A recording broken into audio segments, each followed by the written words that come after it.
Hi, everyone, and welcome back to the Poema podcast. I am James Prescott, your host.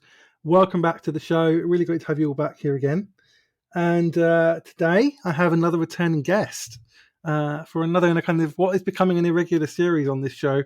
Jenna DeWitt is back, and we are talking about 1989 Taylor's version. So welcome back, Jenna. Hello, everyone. It's so glad to be here. Yeah, we've talked about quite a few Taylor Swift. I don't know how many episodes we've done on Taylor Swift now. I can't even remember. Yeah, this is too many. It must be like 4 or 5 at least. The last one we did was for the Midnight's album, which came out in 2022. Am I right about that? Yeah, I think My so. word. All the years kind of smushed together for me. So, especially since 2019, it's like, Yeah. what do you mean it's not still 2021? Like, I know, we've been right? living I here know. It's forever. bizarre, isn't it? It's genuinely bizarre. Yeah. Yeah, we're here for the 1989 Taylor's version, and this is a very popular album already. The original was very popular amongst Swifties and just amongst people generally. I actually, again, this is one I wasn't really into Taylor Swift at the time, although I do remember being in an office and somebody in the desk next to me playing Shake It Off about 6 times a day. So I was every day and singing along with it at her desk. So it kind of got a bit annoying. So I never listened to this album. That's the only song I heard off the album until this version came out. Because I was just like so annoyed by that song, hearing it all the time. And it's quite a fun song. It's just that when you hear it 6 times a day, 5 days a week, you know. Yeah. Well, I'm glad we have both sides of the coin here because I think that is a very common thing that people had to, kind of put up with this annoying, cheesy pop album. And so that's kind of how they came to associate with Taylor is like, oh my gosh, it's just this little girl music or teeny bopper music or whatever they would call it, Yeah. and not really serious because that's all they were hearing was the earworm got repeated over and over on the radio. And even that song itself is good. It's just that the Yeah. context in which people were introduced to her music wasn't really conducive to people enjoying it. So that I think that it became a problem that she was so popular. So that's kind of the theme of what we'll get into some in this episode. Yeah, because this album it's called 1989. I think that's the year that Taylor was born, correct? Yes, yeah. And that's probably, but I think that's why it's called 1989. It's a very good album. I think obviously the Taylor's version is better than the original, which seems to be the case with most of the Taylor's versions so far. And there's some extra tracks on this album as well, which are very, very good, and we'll get to those later. But what does this? What like? I mean, obviously you're a massive Swiftie, right? So, what did this album mean to you? Like the original version, and also obviously the Taylor's version. Yeah.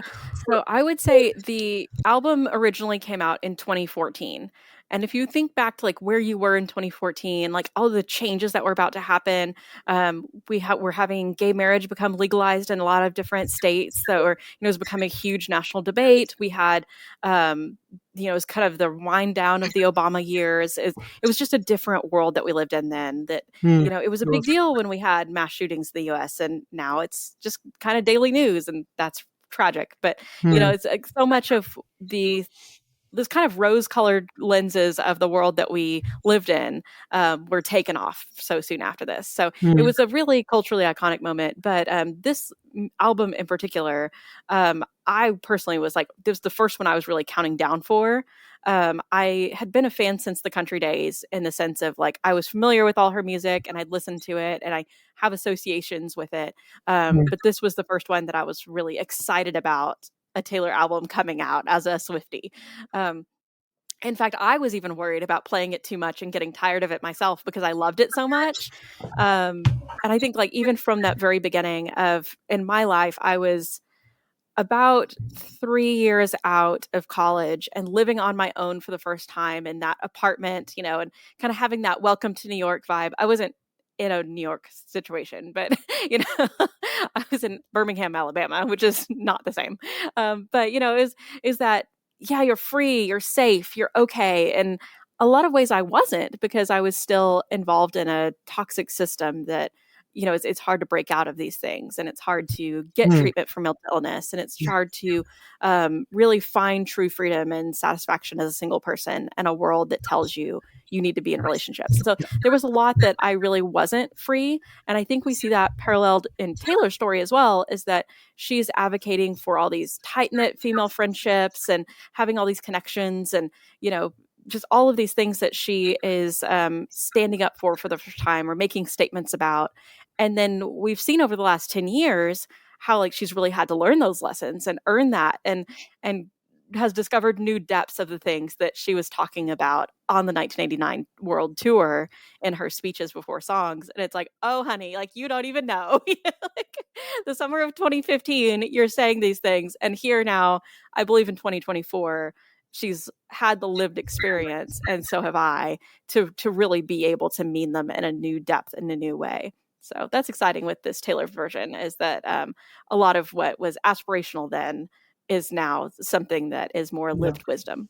Yeah, absolutely. And I think that's a really interesting arc for any creative person, is when you do that, when you're literally kind of telling your story about your aspirations in one album, and then 10 years later you've lived all of them, and you're re-recording those songs from a place of, I've actually lived this now, and so there's a different energy behind recording a song when you've lived it than when it's an aspiration. And that's why this Taylor's version is so interesting, because I can hear that depth. I can hear there's a different energy behind this version, especially the new tracks. I mean, the new tracks are, there's a couple that we'll talk about, but that felt like I had the kind of depth of things like stuff from Folklore and from the Red Taylor's version as well. Like there's somehow a new depth to to Taylor's music now, which we've seen in the last 3 or 4 years at least, and you can hear it for sure. Yeah, even the Shake It Off song is different. There's like a, I wouldn't say maybe more of a heaviness, but not a. I don't want to say heaviness in the wrong way, but there's more of a depth to it than a. Yeah, gravitas. Yeah, absolutely. That's the word. That's Yeah. the word. Yeah. And I think because she has shaken off a lot of these things, that she came across so much more criticism because of this album and that the fame that it propelled her into, that before writing it, wasn't necessarily in that bright of a spotlight. Like she was in the spotlight, but not as bright as it got after the Shake It Off album was released, this track was released. So she talks in this Miss Americana documentary, which I highly recommend everyone watching. Oh, I've seen that. It's brilliant. Yeah, absolutely. Yeah. And we've talked about it before in another podcast on this show, but she was going through a lot of like darkness in this era, an eating disorder, a lot of internal problems. And outwardly at the time, she appears so confident. She's got all these huge friends and these brand deals and success, and she is everywhere. She's in Capital One commercials, and she's got all this like soda commercials, and like things that she's her face is just all over the place. And so she appears super confident and perfect and everything. But we know now that she's shared that under the surface, there was a lot going on there. Absolutely. I think that's always the case, isn't it? With people who are very public, and have an image to cultivate and have to sell records and have to do the work. But also underneath, there's always things going on underneath. I think if it appears absolutely perfect on the surface, it probably isn't perfect underneath. Oh yes, absolutely. And that's and that, I mean, that's something that's a struggle for anyone who's in the spotlight, and a lot is that how much of yourself do you give away? How do you remain authentic and yet not overshare and not be too overly vulnerable? Because I think there's got to be a balance of like keeping certain things private and dealing with things with your close friends and people that you trust in your inner circle, and obviously therapists if necessary, and all of that, and keeping that private, but at the same time trying to be your authentic self in public as well. Like that is, I don't envy I don't envy people who have to do that. I really don't. And it must have been a real challenge for Taylor. Mm-hmm. And building that brand of authenticity too, when that's like what people are holding you accountable toward. Absolutely. But I really appreciate where that brand took her, because she even says it's one of her greatest songs of all time is Blank Space. And I think that is like the pivotal song of this album. So at the time, everybody was thinking it was Shake It Off because that was the lead single and that's what everybody knew, or Welcome to New York as being the starting track of the album. But I think Blank Space is the one that it really goes down as one of the best pop songs of all time. That's not just me saying that. That's, critics everywhere are saying that 1989 is an album, but then also specifically Blank Space is her magnum opus. Like, this is what the people are going to remember her for in pop music history.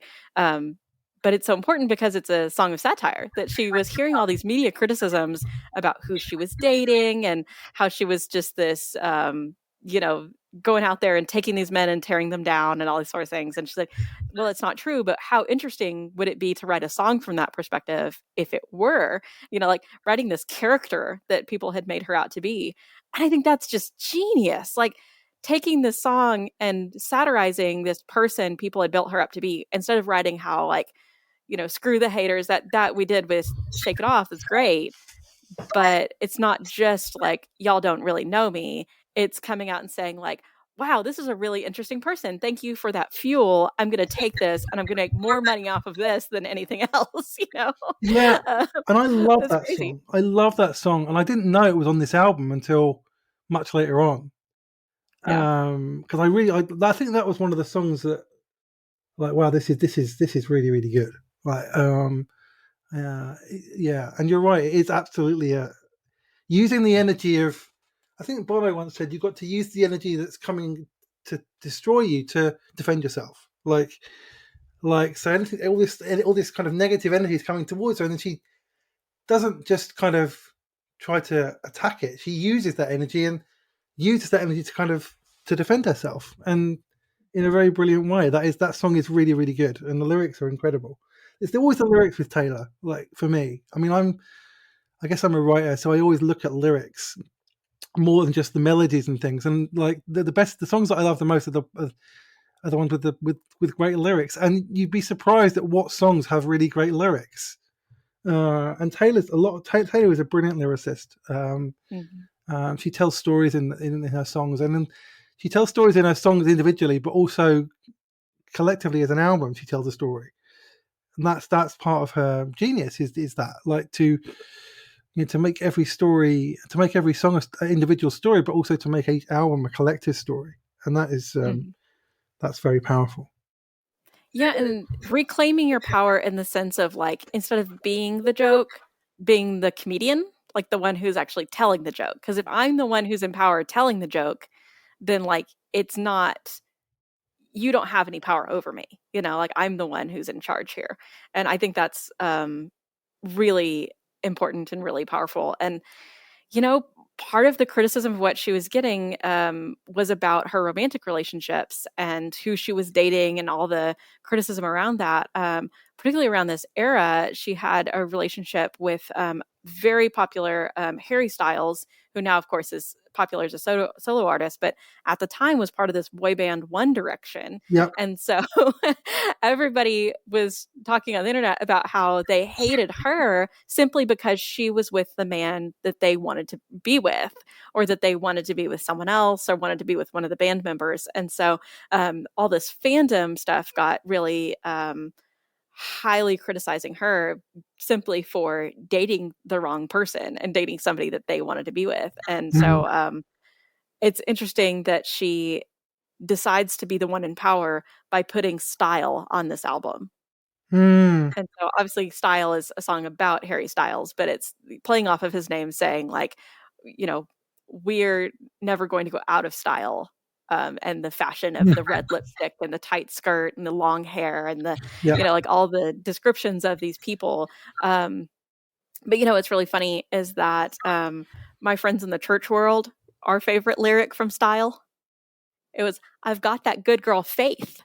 So one of the song lyrics is, I've got that good girl faith and that tight little skirt. And we're like, oh, good. Like, it's okay for us to listen to her. No one is going to tell us we're not allowed to, because, you know, Wildest Dreams is another track on this album, got a little sexy. You know, she's getting a little grown up. And so, you know, she Mm. still wasn't like cursing or anything, but for the most part, she was trying to be this good girl. And as a fellow good girl in a high control environment, we felt that all of our favorites had to be Christians, even if they were making secular pop music. I remember that Um, time. Yeah. yeah, and so it made us okay for her to like her because she has this lyric of, oh yeah, she's still a Christian. She's got that good girl faith, even if Mm, she's got mm. the tight skirt on too. And so it's like, oh well, maybe we can do both. Maybe Yes. we can, you know, have what we want and pursue our desires and be strong women and still be part of this environment where Mm, it was very controlling. And so I think we've all spent the last 10 years breaking out of that and mm. discovering that that high control environment of like, oh, well, at least she's a Christian. And like, as long as she says she's a Christian, anything she does is okay, you know? And we've all kind of gotten out of that, I Yeah. believe. Yeah, Um, absolutely. Yeah. But I remember that. I remember that kind of that whole thing of like trying desperately to find evidence that your favorite artist was a Christian or had some faith yeah. or whatever. You know, it was like a thing. I think in the church. Yeah. And of course, again, we've been on the journey as well. We've had our own journey, like, and now obviously there's a there's a there's an element of like, well, that lyric means something different now, Yeah. and it's amazing how that happens, with art, that like you can like the same music, but it can change what it means to you. It was there's a lot of albums that I've loved for years, and as I've changed, what those songs mean to me has changed, Mm-hmm. and that's powerful. And that's a sign it's good music when it doesn't become outdated and like think, oh, I don't listen to that anymore because it doesn't mean anything to me. But when a song can evolve with you, that's powerful. And of course, Taylor does that naturally because she's re-recorded all her past albums, or re-recording her past albums, and so it's new even though it's old, and it's being recorded now from wherever she is now, and which just adds to that. So yeah, and certainly a lot of these songs are still very powerful today.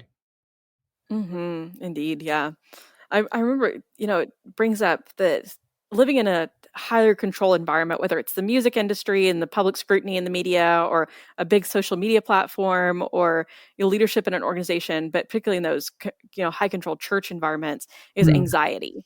And she's mm. talking about how in the Grammy Museum, she's performing live at this piano and talking about Out of the Woods. And so it's like Yes. the reason she wrote this song is like, and it's so repetitive, is because it's these ruminating thoughts of anxiety. I was like, are we out of the woods yet? Are we out of the woods? Like, that's the question that she's asking is, are we out of the woods yet? And that's so relatable, like not on a romantic level for me because, I don't experience that, but says the anxiety part of, and especially this epic iconic bridge about leaving someone because you want to set them free. And so like, it's too dangerous to be around me because I am holding you back or I'm a burden to you.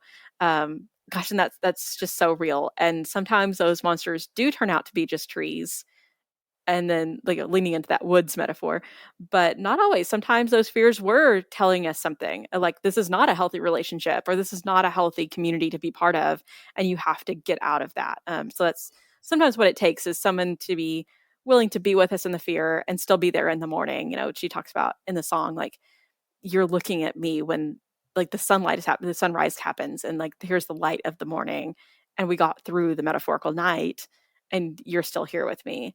And I think some people experience that through their faith, some people experience it through their friends or their romantic relationships or their family relationships. But being able to walk through that anxiety and get out of that toxic system, and then who is still left around you, and those are the people that you can really count on. Absolutely, yeah. And that's the story of so many people who come through, what we call deconstruction, is that you've come through a toxic controlling environment and system, and you've come out the other side, and there's some people that are left who are still with you and who are your community, and you discover new community. And there's some that you just leave behind and you don't see again. And I think that resonates a lot with a lot of people. Resonates with me, Mm-hmm. and it's like the personal journey and the deconstruction journey, and it's all connected. I mean, like, I think deconstruction is a good term, but I think it's a limited term in terms of growth, because I think, like, this story that we keep hearing is a lot of people's story of growth and healing and transformation, and it goes beyond just faith. It goes into identity. It goes into sexuality. It goes into all different areas of your life, and this song is that lyric you're talking about completely. It embodies a lot of that. I think that's why Taylor became more popular, because in the early 2020s, is because a lot of people were deconstructing at that point, and a lot of her songs were messages for people who were on that journey. I empathise that folklore, especially for me, was massive in my journey. A lot of those songs spoke right into my story and what I was experiencing and how I was growing and unlearning things and being set free from things. And that's why I love that album, because it was very much speaking right into that. And I'm sure that I'm not alone in that, because there's a lot of other people who are on the same journey and still are. And I think that's one of the appeals of Taylor. She's kind of been on her own journey. And we don't know if it's a deconstruction journey. We don't know about her faith or anything, but she's clearly been on a personal transformation journey, and we've seen that in her music. And and at the same time, a lot of other people are. So there's a big connection there. For a deeper dive on Taylor Swift and deconstruction, see our episode about You're losing me, because we did talk about this on a previous podcast where we compared similar song with Taylor's song, Yes. and different ways of deconstruction. But I think you can start to see a little bit of that here, and I think in my own life around this time in our 20s, because Taylor and I are the same age. I was also born in 1989, and so it's fun growing up alongside her and having these soundtracks to my own life as well as to Taylor's life. Yeah, that's got to be amazing. Especially when it comes to like dates and ages and years and things, because the significant ones for Taylor will be ones for you, the same for you. Hmm. Like, so when she gets to her 40th birthday, it'll be your 40th birthday. For example. So that's powerful. I like that. Yeah, and you're right. When one of our podcasts we have talked about this before, and that was a great show. We literally did 2 songs, and we covered a whole episode with 2 songs. And one of them was a Taylor Swift song. I think that's the last one we did, possibly, was it? Because we did Midnights as well, but I don't know which one came first. But you can go and check them out. I'll try and create a playlist maybe of all the Taylor Swift episodes that we've done of this podcast on Spotify. That'd be so fun. Yeah. Which would be really, really cool, So, and who knows, maybe one day Taylor will listen to one of them. So anyway, that'd be fun. But Oh my gosh. but yeah, I mean, so of the newer tracks, the kind of the unreleased ones, what ones kind of stood out for you? I think the one that generated the most buzz of these vault tracks that were released is one called Slut. And so, of course, everyone thought that Slut with all caps and an exclamation point was going to be this, yeah, girl power, take back the narrative, like, you people are so mean to me kind of track. And it wasn't. It was this very soft kind of song. It was sonically, it's just so romantic and genuine that it's like, hey, it's worth it. Even if everybody says this is a doomed relationship, this is, this garden is full of thorns, to use her language, that it's still worth it because they can call me whatever names they want to. And I might as well just lean into it, because I'm so in love with this person. And she's saying it's worth it to endure criticism and name calling. It's not angry, it's accepting. It's tragic, of course, that she would have to go through that. But I think there's a level of maturity there, that maybe isn't when you see like Mean, which is fun. I do love the song Mean. But it's not about that. It's not about clapbacks. It's about staying focused on what's worth to her and on her own worth as a person. And For me, that's not about romance. It's about queerness and about asexuality and aromanticism. Maybe on the opposite, or maybe it seems like the opposite if you look at the surface, but women just face that criticism no matter what. If you don't have sex, or at least if you talk about not having sex, you're a prude, you're an ice queen, you're boring, you're a loser, or, whatever. But if you do, you're called a slut. And there's no winning Mm, outside of that. I use the word mononormativity. I hear a lot, just like this idea that like you have to be in this perfect long-term committed relationship, and if you date more than one person, you're a slut. But if you don't date at all, then you're a prude, and you just can't win in this world that we've set up for women. And so it's really interesting to me that supposedly she was thinking of this in 2014, and I don't know that she would have had the maturity or courage or media platform or whatever to be able to put out a song with the word slut in the title, because back mm, then we were just all like, is it okay to curse or not? And Taylor isn't cursing, so she must be a good girl. And so we had very what seem very restrictive now, what we considered mainstream okayness. yeah. But the point is, people can say whatever they want. It's not going to keep me from being proudly myself and knowing what's worth it to me. And whether that's for Taylor, it's a romantic relationship. For me, it's not having one. I think that can be any, you can fluctuate between those in your life too. That, I may at some point be really proud of having a relationship with a woman. And even though it's not my story right now, the song will come to mean something else to me as we evolve in our lives. And I think that's true of a lot of these tracks. Yeah, I love that. I like this track as well, and for the same reasons. It's about honest, but basically kind of saying this is who I am. This is my story. This is my identity, and I am not ashamed of it. And that's a powerful message for everyone, you know. And yeah, I just love that. And again, it's part of her journey, isn't it? That she couldn't say this 10 years ago, but she can say it now. And she can say it now because she's actually lived it out for 10 Mm-hmm. years, right? Maybe back then if she'd said it, it wouldn't have had the same weight, but now she can say it and really mean it because she's lived it, which makes the song more powerful. There's always, Mm-hmm.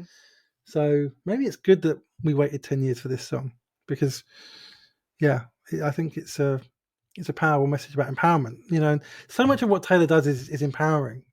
And I don't know whether she intends it that way, but it certainly is very empowering. And I've noticed, especially um, for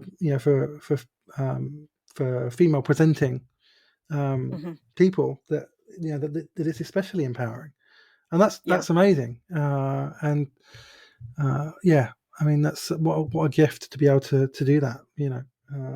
One of the songs that I loved, um, I absolutely love this song. Now I think it was, yes, it was Now That We Don't Talk. This song, I listened to this song like 2 or 3 times in a row. When I first heard the album, it was for me. It was kind of, there was so many layers to this song. It was about saying goodbye to past versions of myself. It was saying goodbye to toxic communities that I've been part of. It was saying goodbye to people that had kind of left me behind, or who had got left behind on my journey, and just, but actually reminding myself of why I don't talk to those people, why I'm not in community with those people anymore, and it was kind of asserting myself a little bit, like, this is who I am now, this is where I am now, and I'm not going back. I'm not going to Mm-hmm. become that person again that you want me to be, just so that I can be friends with you. I'm going to be who I am, and you can then choose to be in community with me or not. And if you're not, then we won't talk. And so there was a lot of my story in this song, like, and again, it was a reminder, just a reminder of growth, and that growth can be sometimes to be difficult, but it's necessary. Um, Yeah. and what was this song? What was this song about for you? Yeah, I was gonna say the exact same thing, is that it's so freeing to not be in this relationship anymore. I don't have to pretend to like the things you like. I don't have to like, be interested in what you're interested in. But it's so hard to break that relationship too. And whether it's friendship or platonic or, like the romantic stuff, it's or community or anything, I think like we can be sad about a relationship ending, but also feel the relief in it, and that it's okay to have that paradox. It's okay to have that dichotomy. And we see the friendship, like she was really clear that like Bad Blood, which is of course a huge, huge track from this album as well, got a second version released with Kendrick Lamar. And so wait, was Kendrick Lamar? No, it's yeah. Wait, I can't remember who's featuring Kendrick, right? Anyway, um, so I want to get that name right just in case.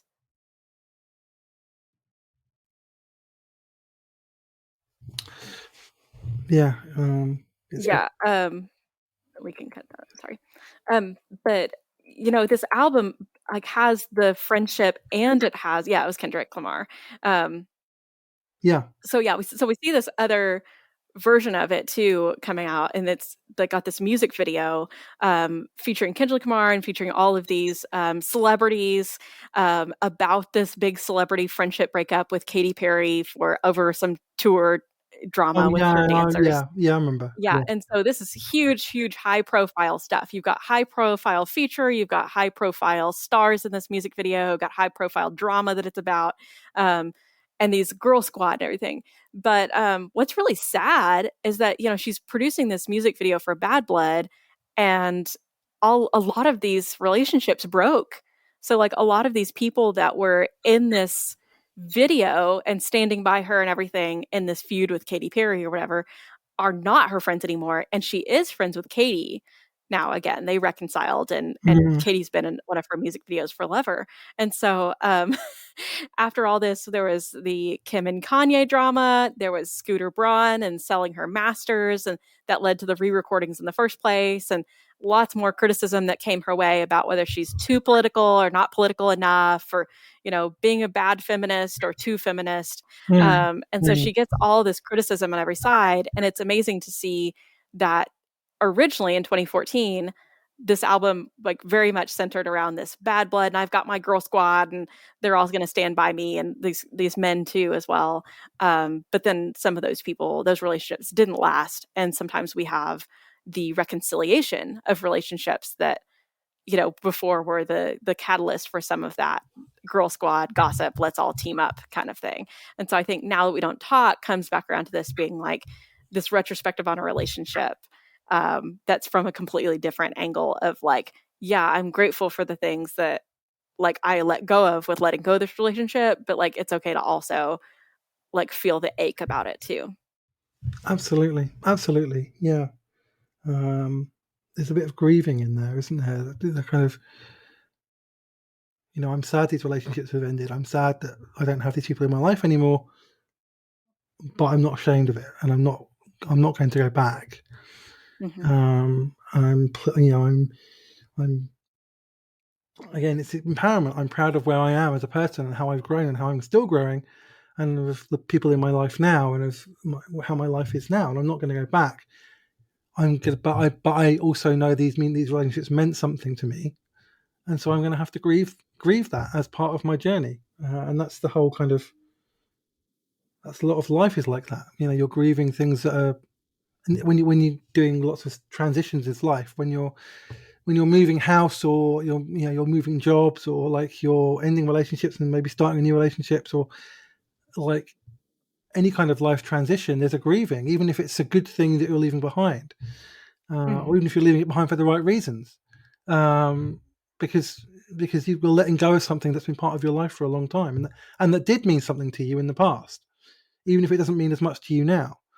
So there's still that kind of grieving, and that's the tone of this song is very much like that. There's kind of an anger, but there's also kind of a deeper kind of sadness as well. Which is kind of what grief is. There's a lot of anger in grief, and there's a lot of sadness in grief as well. And so yeah, that's why I love that song, because it's just I love any song like that that kind of conveys those kind of emotions, because we need more songs like that. Mhm. Absolutely. Yeah, yeah. I mean, one of the things that we talked when we chatted before we started recording, we were talking about how a lot of this album sounds like a happy album in places. You know, it sounds like a joyful poppy album, whatever. There's actually a lot of underlying depth, and conflict, and grief, and things like that, under the surface. So tell us a bit about that. Yeah, I think the track that really stands out to me in that aspect is Clean.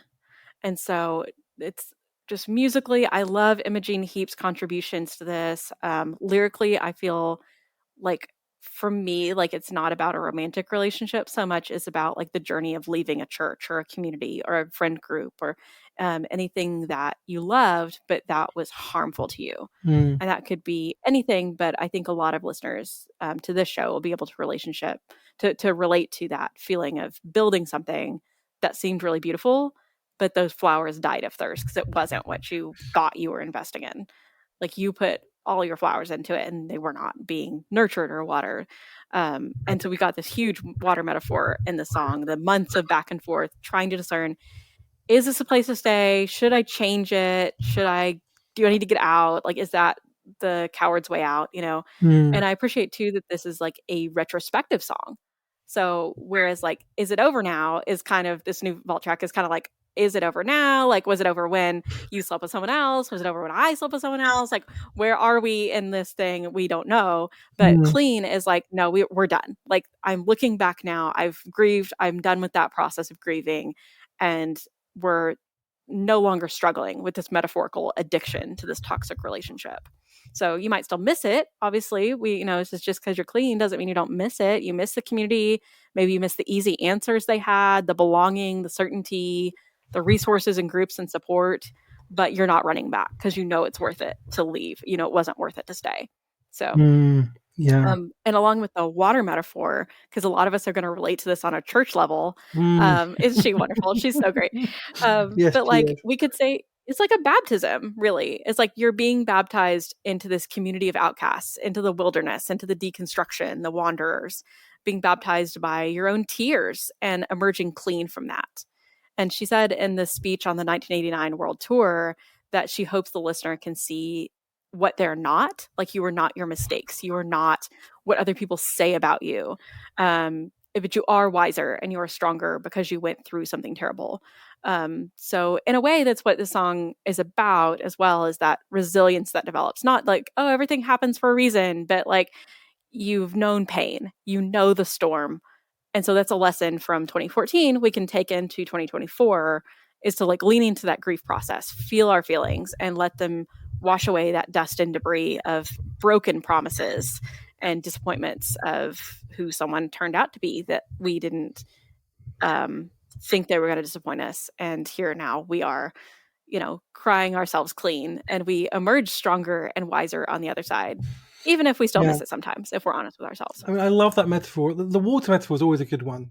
It's always a good one. Mm-hmm. And the crying yourself clean it. Yeah. I mean, that's a that is just so powerful. And I remember Mm-hmm. listening to that and thinking about how, when I've been grieving, how there were so many tears, but that I was, that those tears were tears of healing. They were releasing things from my body. They were releasing grief. They were releasing trauma. They were They were healing to. They were healing to my wounds. So my tears washed away those wounds. Well, they didn't wash them away, but they healed them. I mean, you carry scars with you your whole life. I think internally and externally, but yeah, that's such an incredible metaphor, and I just again, that's another one I listen to a lot because it means so much to my story. And the lyrics. It's always the lyrics that get Mm-hmm. me. Just I feel like you connect with them. We connect with them so powerfully, don't we? So yeah, that's another really really good song. Yeah. Yeah. So I It's mean, yeah, come on. I was gonna say, kind of just looking at the album as a whole, um, so it's kind of amazing, like looking back retrospectively on what impact did this have, and did people get those lyrics, or like were they just taking it for media and popularity and that sort of Mm. thing. It's like it is amazing how she's writing about grief, and she's writing about how she feels things so deeply. And then people are coming at her for writing that. Like it became profitable to write negative things about Taylor Swift. It became like professional publications were paying people to write gossip and criticism about her Mm. because that's what would sell online, Yeah, especially. horrible. So of Yeah. course that was already happening as the motive for Blank Space, but it gets worse and worse through the Reputation album, is the next album that comes after this. And so she really goes deep into this hole and isn't seen for a while because she's so popular. There's too many people who like her that it then becomes profitable to tear her down. Yeah, and it is interesting that the Reputation is the next album, because that was the album that really caught me into Taylor Swift. Mm-hmm. And the lyric of, and we can talk about this in another podcast for sure, but the Taylor can't come to the phone right now because she's dead, and I was like, that lyric was like, that came out just as I was in the midst of, right in the middle of deconstruction, like right in the raw, like grief of it, like, and it was like that. Ever since then, that lyric has meant like so much to me. It's like, oh yeah, this is it. Your old self dies. You let go of the old self, the self that you gave to the world. The kind of public self that you had, the self that you had for the church, the whatever. Like, and you just become yourself. You become your real self, and that's I think that's why that album connected with me, because it felt like, oh, this is actually Taylor Swift. This isn't like fake. This isn't like media. This isn't like an image. This is really her. Like, and I think I connected with that, and that's kind of where I started getting into Taylor Swift, because I think that album was a route in, and it's interesting that it comes straight after this one. That's very, very interesting in terms of. I wonder if she'll do a Taylor's version of that one. Oh, I'd like to hear. No, wait. Oh, yes, you will. Yeah. So it's the last one's after Reputation and her debut album that was a self-titled album. And so all she has left to re-record, this is so powerful metaphorically, are her reputation and her name. That's the last thing she has to reclaim. It's her reputation and her name. Isn't that Oh, amazing? that's But she so won't do one powerful. of Lover or Folklore or Evermore because those she already owns. And so like we're question now is it going to be Taylor Swift, the debut album, or is it going to be Reputation next? And so everybody keeps saying like, oh, she's about to announce Reputation. She's about to announce Reputation. So if anybody says to you like, well, she's about to release it. And it's like, no, just like, hold on. It doesn't happen till it happens, because there's been so many false internet. So that was my first note originally, was like, no, don't get into this whole Easter egg thing, because Yeah, people keep thinking she's hinting about it. And then they get disappointed because she's not really releasing it tomorrow or whatever. yeah. I mean the Taylor's version of that will definitely be a podcast. That's Yeah, because absolutely. I think that was the beginning of. I think that was the beginning of this season of her creative life, and now she's going back and looking at that again, and that's going to be really, really interesting for me. Isn't that So crazy? Yeah. It'll be amazing. Um, well, and speaking of popularity of this, like it's a complicated album, right? Because you've got accolade after accolade, but then you've also got people saying she didn't deserve it. So, like, I mean, this just happens with Taylor over and over again. Is that with her reputation? Is that this album beat out Kendrick Lamar's "To Pimp a Butterfly" for Album of the Year at the Grammys, but Kendrick was also featured on Bad Blood, and so it's like, this album is like part of the success of this album is Kendrick, but like even people at the time were saying like, how dare you like award album of the year to this cheesy pop album when there was such more culturally important work happening at the time. And it's like, yeah, like that's not what the artists themselves are saying. Like people try to pit Taylor against Beyonce and like they're friends. And like, people are constantly trying to like say, how dare you recognize Taylor Swift when there's so much better, more important, or whatever serious music out there. and these rock musicians, or everyone from Stevie Nicks and Carole King and Mick Jagger, and you've got all these legends who are like, no, no, we back Taylor, like we're on her side. And so Absolutely.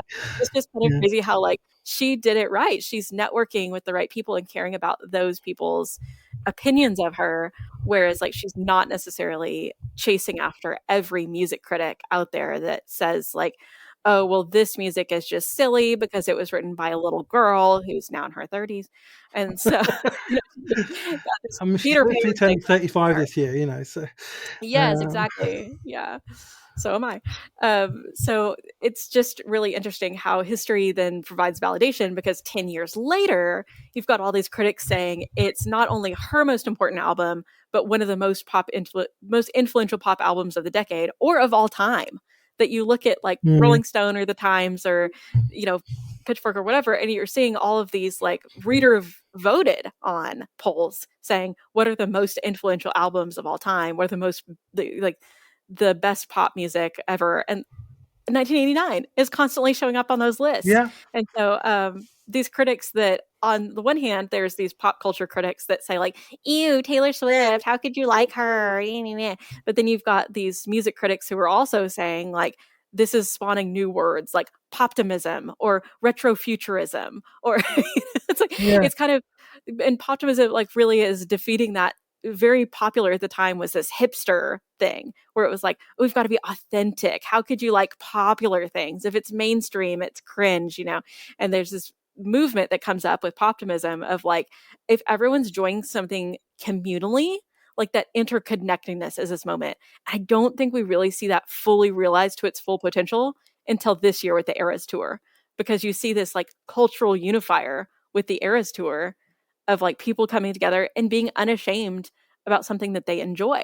And that's mm, something Taylor says all the time too, is that love what you love, being passionate about things and genuine about that, being honest about that you work hard and you want recognition for that, and you want things in life, you have ambition, have loud joy, have desire and heartache, and be a super fan.